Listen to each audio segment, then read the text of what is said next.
दो ही कारण सती माता के, दो कारण सती माता के ऐसे रहे जिनकी वजह से सती माता को अपयश अपकीर्ति से गुजरना पड़ा।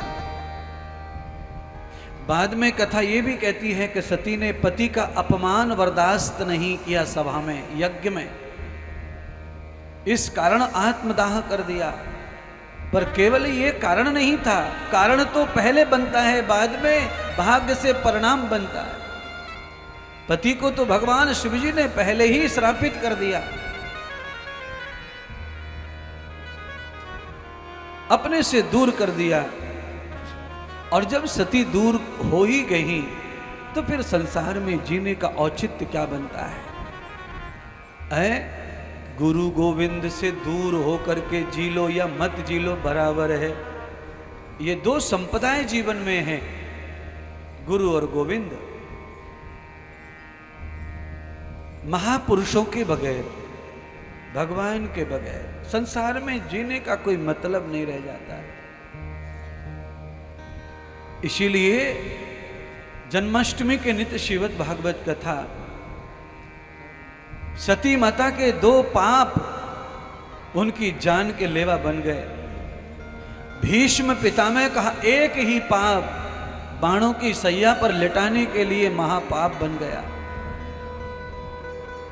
जरूरी ये नहीं है कि हम करोड़ों पाप भोग के भी सुख पा रहे हैं और ये देखो रोज पूजा पाठ करके दुखी रह रहे हैं। ऐसे भी बहुत लोग हैं दुनिया में जो ऐसे कहते हैं। देखो हमने कभी अंडा नहीं छोड़ा, गुटखा नहीं छोड़ा, दारू नहीं छोड़ा, देखो हमको कैंसर नहीं हुआ। और देखो उसने कभी नहीं खाया, कभी नहीं देखा, हाथ भी नहीं लगाया, वो कैंसर से मर गया। इसीलिए सब बकवास है। तंबाकू अंडा मांस खाने से कहीं कैंसर नहीं होता। वो कैसे मर गया ये? अरे बाबा, कोई अपवाद में ऐसे मर जाते हैं बिना तंबाकू सिगरेट के। अगले पिछले जन्मों के पाप के कारण ऐसा हादसा हो जाता है। पर हॉस्पिटल में जब जाओगे, वहां जाकर के जब गिनती करोगे तो परसेंटेज में 80% लोगों को कैंसर तंबाकू गुटखा सिगरेट की वजह से ही है। पर लोग तो लोग हैं, उनको तनक नहीं लगता।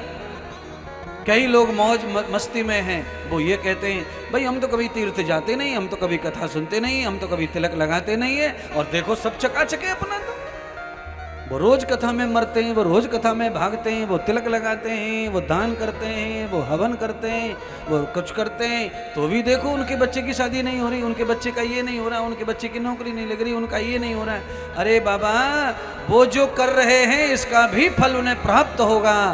दिन देरी हो रही है भगवान के घर में।